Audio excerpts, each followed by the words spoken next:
everybody. Welcome to our YouTube space. Here we are again. This is Coffee with Kelsey and Evan. Yay, this is it.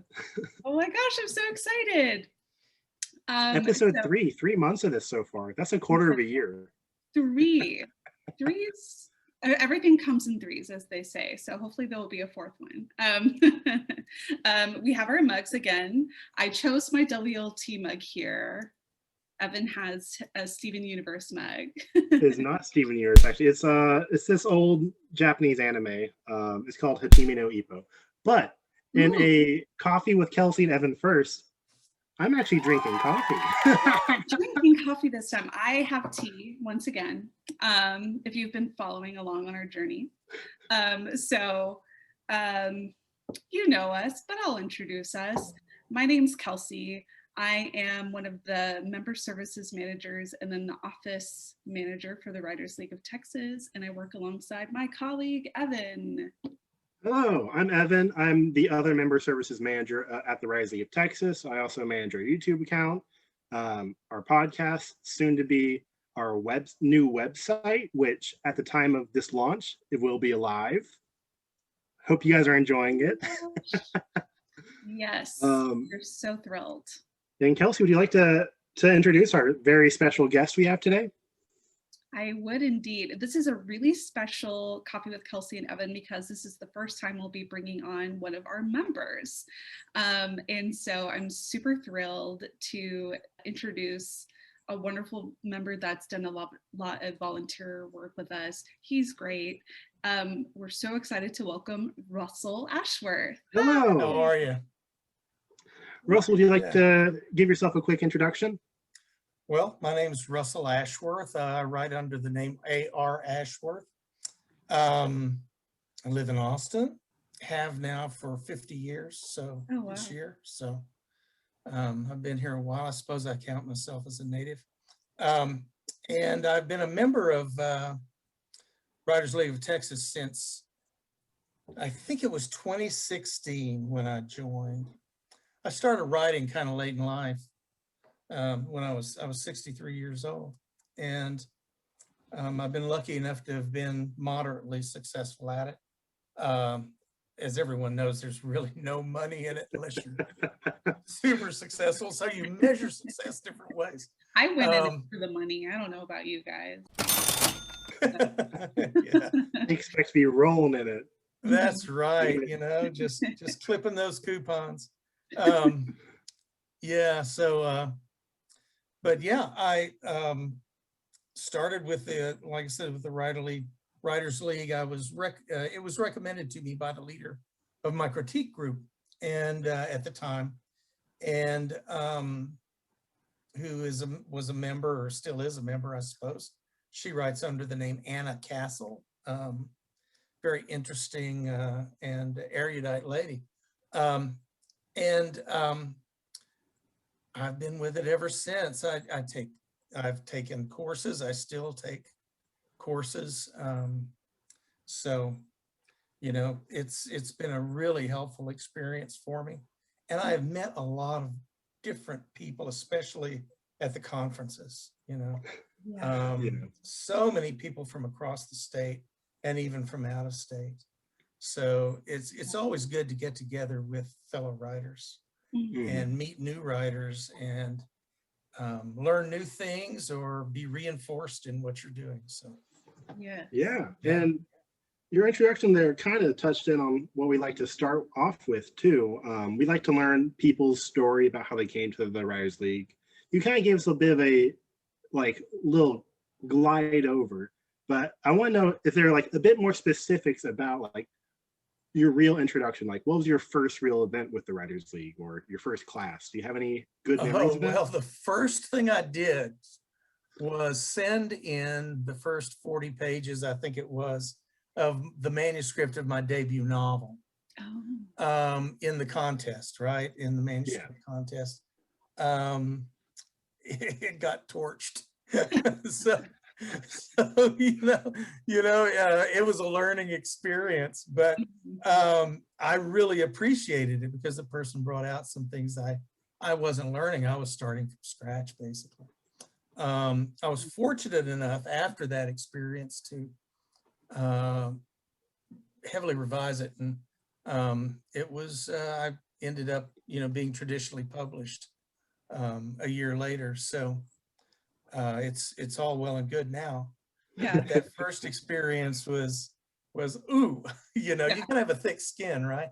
And Mhm. so but since then, I started taking courses in characterization, took a workshop with John Pipkin, Yeah. his novel writing workshop, which was just amazing. And I took, I've taken a couple of the workshops, and just generally stuck with it. And it was that. Does that answer your question, Evan? I mean, that's how I got started with the league. Is just jump in, because Yeah. Yeah. I it's love the that worst thing story. that can happen, right? Yeah, it's a very writerly story, right? You're like, well, my introduction was my manuscript got torn to shreds. Yeah, exactly. That's So what happened. welcome to the Writers League. Welcome to the Writer's Life. We're here to help writers at any stage of their career. I love that. I also love kind of your continuing love and shout out for critique groups and writing partners. And it just really is cool to see writers engage with community in that way.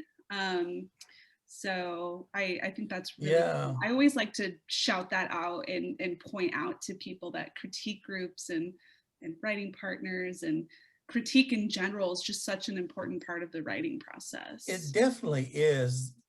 We have 5 members of our critique group now, and we're pretty tight. We're not sort of open, We had a new member join who, whenever somebody wants to join, we ask them for their manuscript. But yeah, it's I can't stress how important it is to be with your peers. And we actually make submissions every 2 weeks. Oh, wow. And we will submit anywhere up to about 20 pages each. Mm-hmm. And early, and then on 2 hours, a Zoom meeting now, but we used to meet face to face every other Friday. And we do the same thing. We critique each other's manuscripts, and it only makes you better. It only makes you a better writer, really. Yes, so. That is so cool.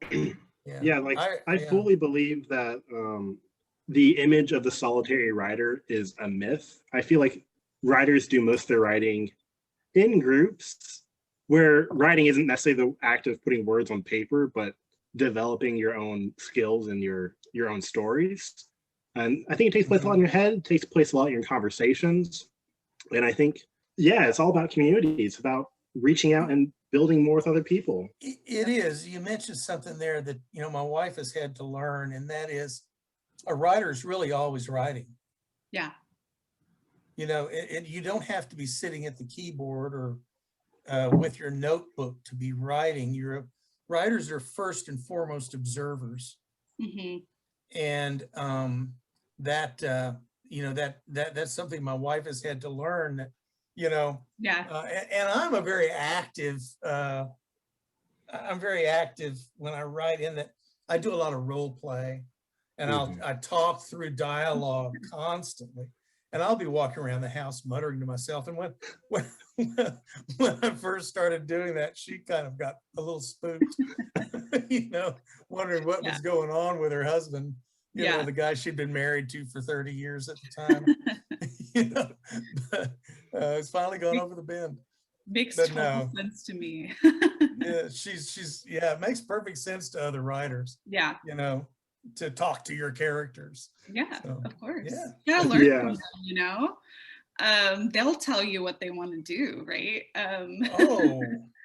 Yeah. Yeah, I have a story that I tell in this book about my first novel. And I started out with a male protagonist, a guy who's in the story. I mean, I had the story in my head, and but I had the male protagonist, and it hit a wall about 20,000, 25,000 words in, and I couldn't go any further. And one day I was talking through this thing, and my protagonist, she's a detective with the London Metropolitan Police. Her name is Elaine Hope. And I say this, it's not too far from what happened, because we're talking through role-playing a scene, and she turns to me and goes, "You realize this is my story, don't you?" Right. Not his, it's my story.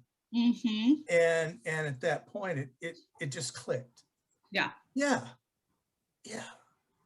So it's so I true. started over and wrote it from her point of view. And, the story just grabbed me at that point because it was so right. And you just have those epiphanies sometimes. And I'm taking her on a journey. I write police procedurals, which, she's a cop, and she leads a murder investigation team in London. And I like British style. And I don't have to deal with guns. Yeah. Guns simplify everything. Wow. Like, whoa, and so, so I'm taking her through her arc through 3 books. That's awesome. Right now, I'm working on the 3rd book right now. That is so cool. Yeah. So that kind of lends itself really well to the next question too, is, what do you write? It seems, tell us a little bit more about this series, your debut novel. And I'm also curious to see, you mentioned that you started writing at 63, is that correct? So I'm curious what kind of sparked that journey for you too. Okay, there's a couple of different questions in there, but I'll answer that. I started at 60. I've always been a reader. All my life. I was a history major, right? Yeah. My degree's in history. I went to graduate school in history. So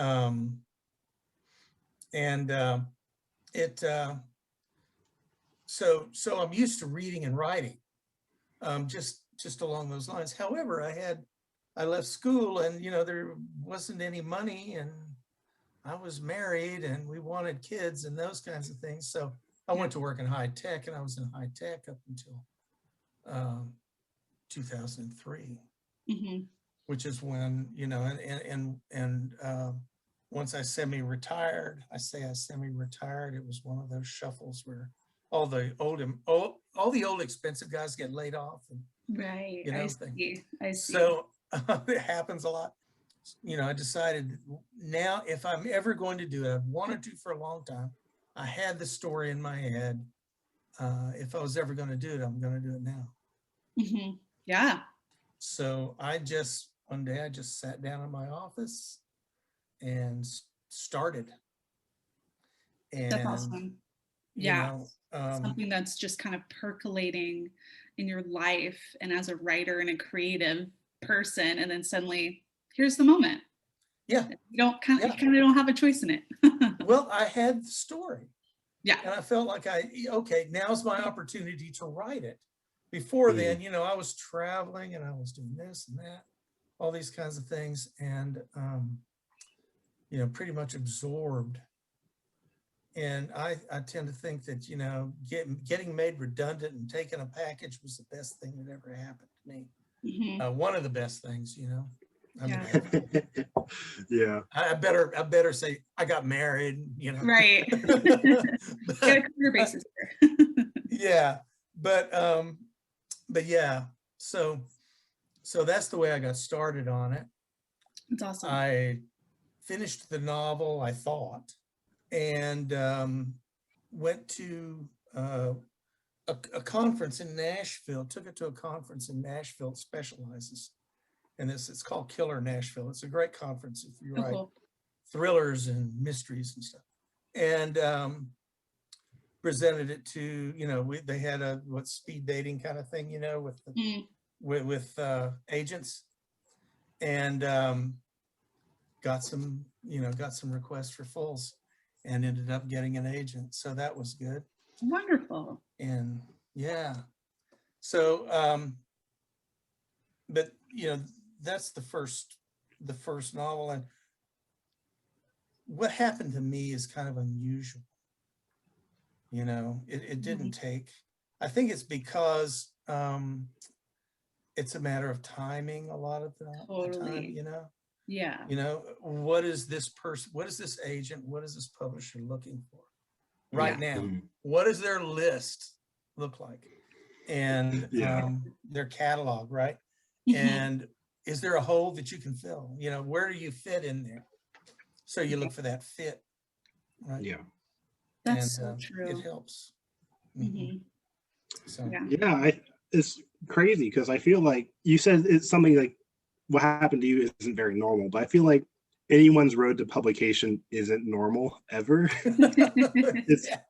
I think it's just every writer's journey is just so different, but like we end up in these places and we're still doing the same things. Just a matter of whether fate deems us published or not, I guess. If you're a writer, you're a writer. It's I don't know that it matters. Right, that much, especially now when you can self-pub. I think the important thing is just to turn out good work. And satisfy yourself. And if you've satisfied yourself, you're doing pretty well. I agree. Yeah. And I think the first step is just to be like, I am a writer. And I think a lot of people have most of the hardship is in that step, is in being like, oh, I'm not a writer, but I write poetry and I'm writing a book of essays. And you're like, I would say it is okay for you to say you are a writer, but I find a lot of people are maybe hesitant to reach that step. So that's Kelsey, exactly. The first step is admitting you have a problem. Like, I'm so sorry. Welcome to the club. Oh gosh, yeah. And so joining WLT might be good in that respect, and that you don't have to apologize for what you do. Right. You don't have to be bashful about it. There's so many tropes about that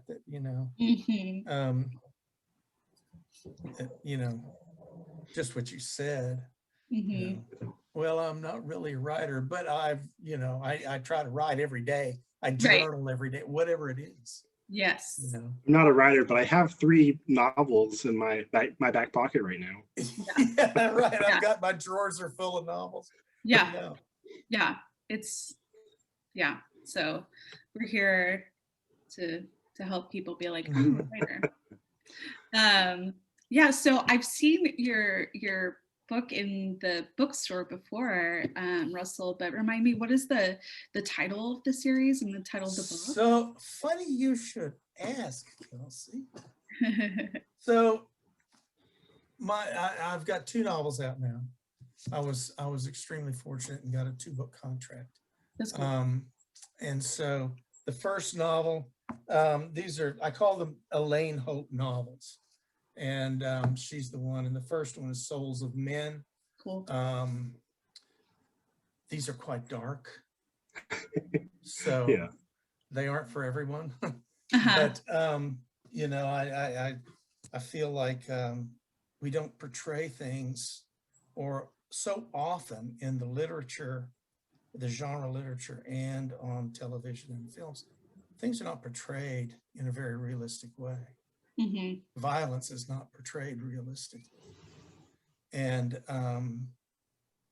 so, when you go into the dark, you need to be pretty realistic about it. My second novel is Two-Faced, which is more of an undercover type work. She's working, offline, trying to catch some rogue cops, right? So those are the 2 that are out now. Souls of Men and Two-Faced. And they're available. Amazon, they're available. Book People has them. Amazing. you know, Barnes and Noble. My publisher's pretty good about that. Oh, that's cool. That's cool. Yeah. That's awesome. So I love the covers. They look real Oh, real man. nice. this one right there, I don't know if you can, So good. I don't know if you, how much of it you can see, Hmm. but that one just grabbed me, you know, her face looking over London, you know, Mhm. Ah, standard London, what you call a silhouette, Big Ben and everything. I write, my books are kind of character driven. I don't like really puzzle books so much. I'm Mhm. really interested in Elaine's journey. yeah. One of the things that I don't like about the literature is when people are writing series, they can write 8, 9, you know, sometimes 18, 20 plus books, and the detective never changes. They never age. They never learn anything. That's true. You know, their life is, they may have different things happen to them, but by the next book, it's like Groundhog Day, right? Start Mhm. over. And what I was really interested in with this book, once I realized what was happening with it, that I wanted to see the effect. James Wambaugh, the guy who wrote, an excellent cop novel called The Onion Field many, many years ago. And he said the real interesting thing is not the effect of the cop on the crime, it's the effect of the crime on the cop. Mm-hmm. And so I wanted to give Elaine her own arc, and I wanted to take her through this arc. The way I describe it is I take her to hell and then bring her back. Mm-hmm. And this third novel, she's coming back. She's back. Oh, good. Right. Yeah. So yeah, I gotta be nice to her in the end. Mhm. You know. That's So, cool. I love that. I love that focus on the character and the like soul of the character versus the kind of like window dressing of certain, you know, parts of this genre that you're working in. That's mhm. really cool. I find myself really driven by characters and their narrative arc versus the Right. narrative arc that the pieces that I have to hit in order, like I write horror, for example. So there's certain things people come to expect from a horror story, but I'm more interested in the like internal. So I You know, definitely that's, go ahead. get I'm that. sorry, Kelsey. It's all good. Yeah, so it's interesting you say that, because I've spent a lot of time the last year writing a series of linked horror stories Oh, cool. That's and awesome. short stories. And the first one is actually, well, right now it's in the semifinal round of the Screencraft Cinematic Short Story Contest. Oh, awesome. It's about a schizophrenic young woman and her journey. It's Southern Gothic. And it's about a schizophrenic young woman and her sister as they travel through the Louisiana bayou country in search of their mother, who disappeared 20 years ago. Hmm. And it's written, you know, as you never really know what's delusion and what's real, Mm-hmm. Mhm. you know, Yeah. and that's a big horror. That's a horror for her too, because she's, Yeah. you know, she revisits things and she, you know, Mm-hmm. so yeah, Yeah. you write horror. That's great. Yeah. Yeah. Uh-huh. I love stories where it's like you don't know what's real or not. A lot of my stories I write, I like making that an actual part of the universe as well, where Mhm. it's like they my characters have to exist in these surrealist, you know, worlds and just have to survive as like normal people or whatever they can be, however normal they can be in these worlds that are just designed not to let them have a stable level. Yeah, Mm-hmm. you know, it's interesting because I was writing this story, and last year, gosh, when was it? I can't remember when it became available streaming, but there was a movie that I was, you know, I can't remember what I was looking at, but I read about this film that was coming up that was very different. And I read some interviews, and they're basically, it's about a schizophrenic woman, a woman who suffers from schizophrenia. And, but it's told from her point of view. Mhm.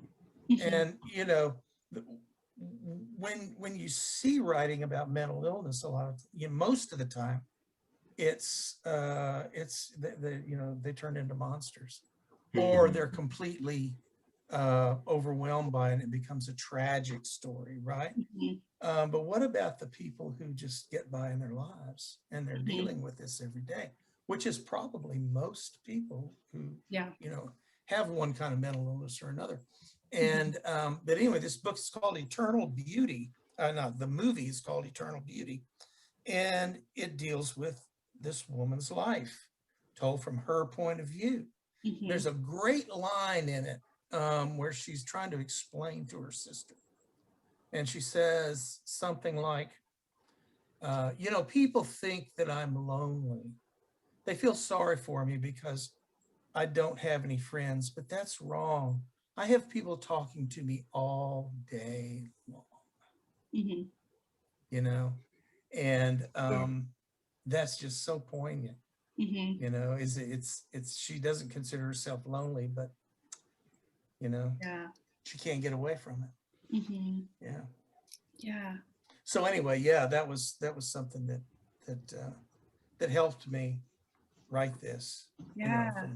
from her point of view, from my Jean Dupre, who is my character, her Mhm. point of view. That's really cool. Yeah. And do you have dreams of, um, you mentioned that the contest you were entering was like a cinematic story type thing. Do you have like hopes and dreams of adapting or writing screenplays for your work to be on screen? I probably will never get to screenplays. That's a real different skill Totally. than writing narrative. Um, but I would love for somebody to decide, Somebody you else to know, wouldn't we take all, that right? home. Wouldn't we all like that to happen? Yeah. Yeah, so I was just really interested in the visuals of it, you know, and how to write visually, and Yeah. uh, that's why I entered that contest, That's and it's awesome. been really helpful. Um, so That's cool. Yeah, I love that. So, Yeah. there's a place, there's a site on the web called Coverfly. Are hmm, either of you familiar with that? no. Coverfly is, you know what Submittable is, right? Where you Mhm. Yeah. put your stories in. Well, this is like that, only it deals specifically with stories, with narratives and screenplays, and their clientele are people in the industry. Oh, So you cool. can submit through Coverfly. They critique for you. They will tell you, they will give you a critique back, and they list it. For example, my story, it's called The Crossroads. Was, I haven't looked, but last month it was like #4 in the horror story, you know, and #9 for the last 12 months. Nice. So it changes every month, so it may not be there now. Yeah. But yeah, so and it seems, so that's a good resource. That's awesome. That's great to Yeah. know. Yeah. And I hope Mhm. people watching this can jot it down and be like, Yeah, oh, it's that's called exactly what I want. Coverfly, one word. Cool. And That's awesome. Well, thanks yeah, for that. Yeah. yeah. And I know, Evan, you write screenplays. Is that correct? I do. I do write screenplays. You mentioned you don't think you could write a screenplay, you don't want to. It's something I've probably beaten to death anytime I've talked to someone about screenplays, which is I think it's very important for writers to stretch their muscles in different disciplines. Yeah, yeah. And I Give think that. I think every writer should write a screenplay at least once. That's cool. It's different rules, it's different Yeah. everything, but it fundamentally changes the way you look at your own writing, and for the better usually. Yeah. It just stretches so many different muscles. It's a lot of fun. Well, you know, you're within, I don't know if this is on topic, within screenplays, you know, your structure is really rigid. Yeah, Really it rigid. It is. forces you to adhere to that structure. Oh, yeah. And the other thing about screenplays is I read screenplays. Yeah. I've got a whole a directory of probably 40 or 50 screenplays on my laptop. And I will go to different ones for dialogue. I'll go to different ones, you know, for different reasons. But yeah, if you want to find out about dialogue and subtext, read screenplays. Oh yeah, I totally agree with you. Yeah. Also, just like the act of making a scene, like I think that's overlooked when you're looking at screenplays, but like that is the basic building block of any screenplay is the scene, Right. or the largest thing. And I just hear people talking about having trouble conceptualizing what scene is in like prose, because it's just not always well understood how to break things. You're exactly right. You're exactly right. That is so true. I definitely love that practice, Russell, of reading screenplays, even if you like, I'm sticking to prose, you know, for now, but reading screenplays is so special. It is. And it really does help. I have big troubles with dialogue and with plot. Usually I'm just like a person who writes a story that's very feelings based. It's very moody, but there really isn't anything happening. So I started turning to screenplays to kind of learn about 3-act structure. You know, 25 minutes into a film, there's the second act change, and then, you know, the third act, like the person's at the bottom of their problem, and then they go back up, you know, things like that. Yeah. It really helped me kind of the like dark moments of the soul kind of thing. You know? Yes, exactly. You gotta do Reckoning. that. Yeah. Yes. It's such a structured medium. You talk about it all day, really. Yeah. Yeah. But I you know, yeah, scene structure is something that a lot of people just don't understand. Early writers, in that, you know, every scene is a story. Yeah. Yeah. Right. Yeah. And you know, so it's something that people, you know, I wish there was more. I think there is a WLT class, right? On scene structure, if I'm not mistaken. I think I took it about 2 years ago. Yeah, we do often have a scene. I think there's one upcoming with, I forget, but we typically like once, maybe twice a year, we do have a class specifically on scene because it's so important. I know Tiffany Knoll has taught it with us in the past, Charlotte Gullick. So like top-notch instructors too. Oh yeah. Freaking killing it. Yeah, seriously. Oh, I love that. Yeah, I hope that everybody comes out of this like a little inspired to like work on their scenes. I'm a little inspired. I've learned something. Yeah, and you know, a class that I took that really helped me, and I did it for this very reason, was Jill Chamberlain did a class on cinematic story structure. Yes. And she's phenomenal. Yeah. She's a phenomenal instructor. She knows whereof she speaks. And that was a really helpful class as well. In terms of, like you say, 3-act structure. Come on. Oh my gosh. I know. I have Jill's book. Yeah, I do the too. nutshell technique, and I refer to it fondly and often and fondly. So yeah, she's awesome. That's so cool. And Evan and I have talked before on the podcast about how we're cinephiles and we really love film. So what a nice way to talk about writing and movies and kind of talk about that. Makes it's storytelling, you know. It's storytelling. It's wonderful. Yeah. Fiction writers do. Yeah. So I see, anytime I take in any kind of media, I see that as reading. And personally, I think that's it's all part of the creative act. It's just taking in other people's stories, no matter what medium it is in.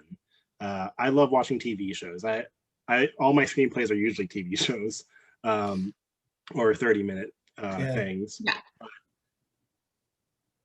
While we're on the topic of reading, Kelsey brought up something you mentioned, was that you read something surprising recently, or something that surprised you. And I want to know, what did you read recently that was surprising to you? And I want to know why it was surprising.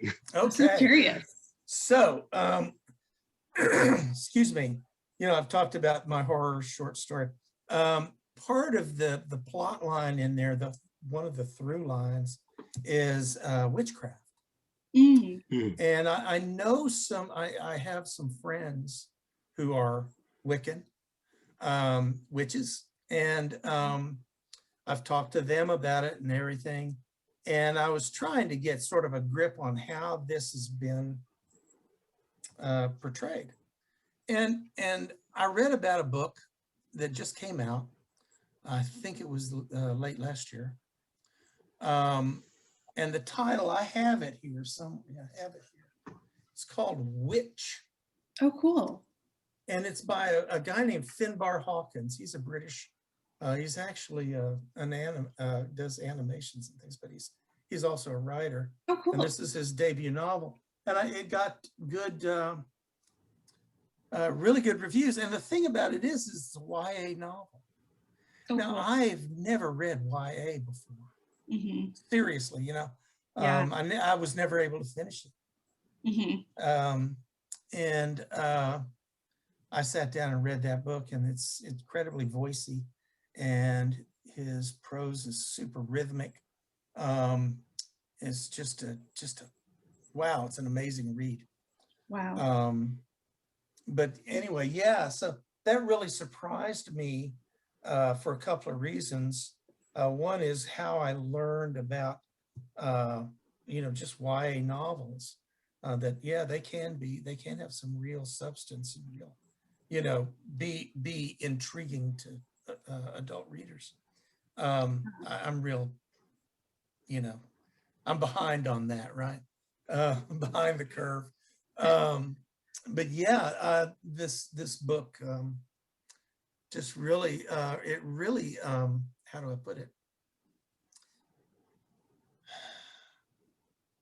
It educated me in a way to look at it. That's And it's awesome. the story of a young girl, I think she's 14, and her younger sister, whose mother is killed. Takes place in the 17th century during the English Civil Wars. Oh, cool. And when they were doing a lot of witch hunting, and these girls' mother was a witch, and she's killed by the witch hunters. Oh, wow. And who are actually drawn from real life characters, and they're on the run. Oh, wow. And it's a fierce story, just a fierce story. Yeah, I think YA has been it's been going through a renaissance in the past decade or so. It's just from its explosive growth and popularity from Twilight and the Hunger Games to now it's developing a real solid voice, and it's at the forefront of several movements of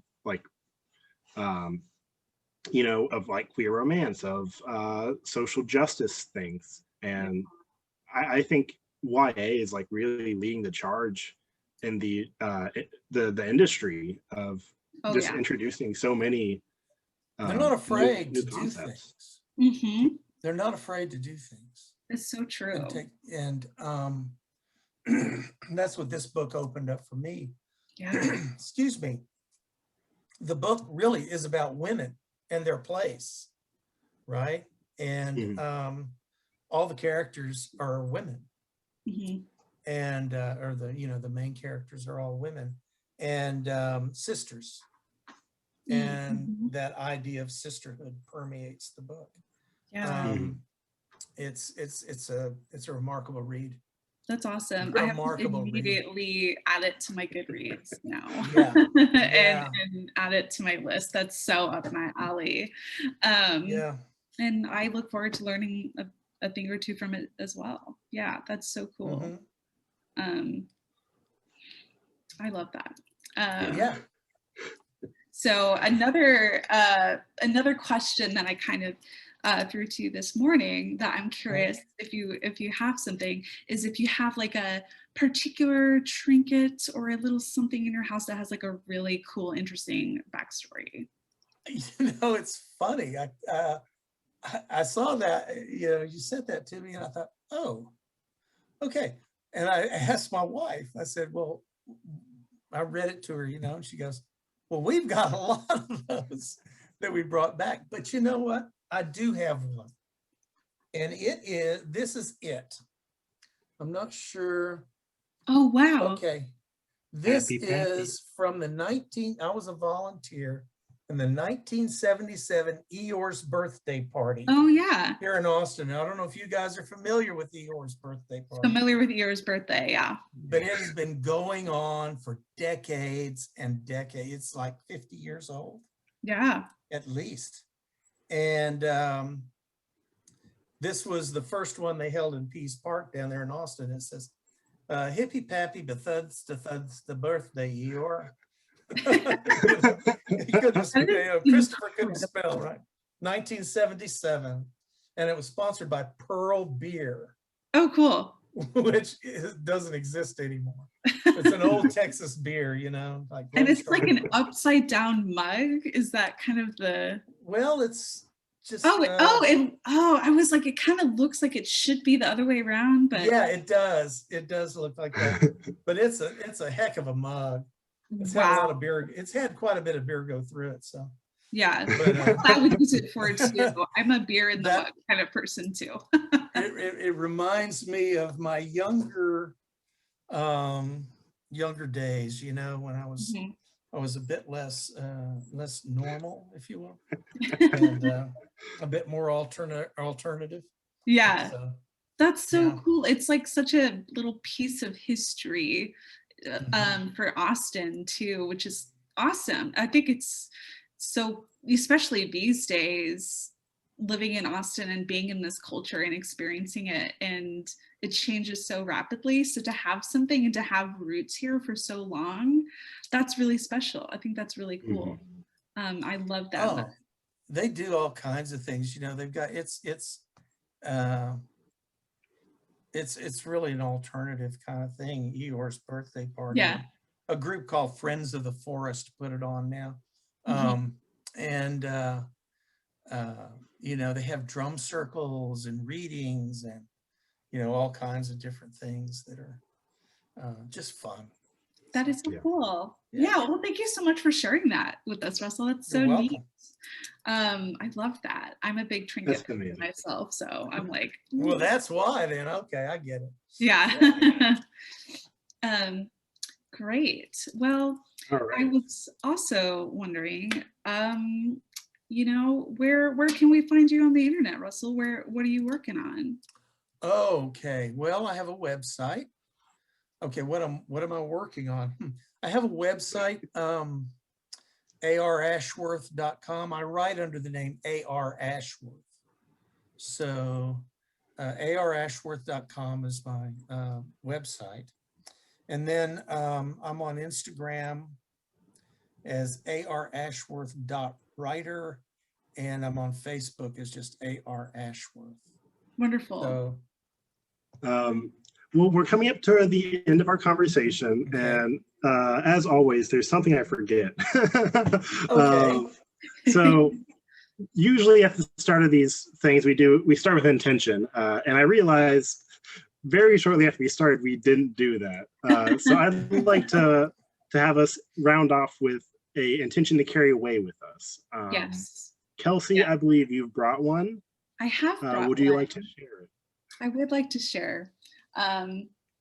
Yeah, we were just too excited to get started talking with you, Russell. We went on in.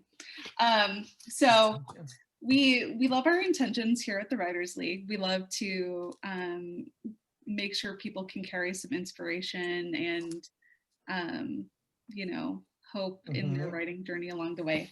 So here's a book that I have. It's Good Morning, Good Night, Little Pep Talks for me and you. written by Lin-Manuel Miranda and illustrated by Johnny Sund. Lin-Manuel, of course, is the creator of Hamilton. Right. And he has a big Twitter presence. And so this book was actually born from his good morning, good night tweets that he would send out. And it's very hopeful. And Johnny's son is a really wonderful illustrator. So I thought it might be a really awesome place to be. And this one is really cute. First, I'm just going to hold it up so you can see the illustration. And it says, "Good morning, good gracious, your smile is contagious.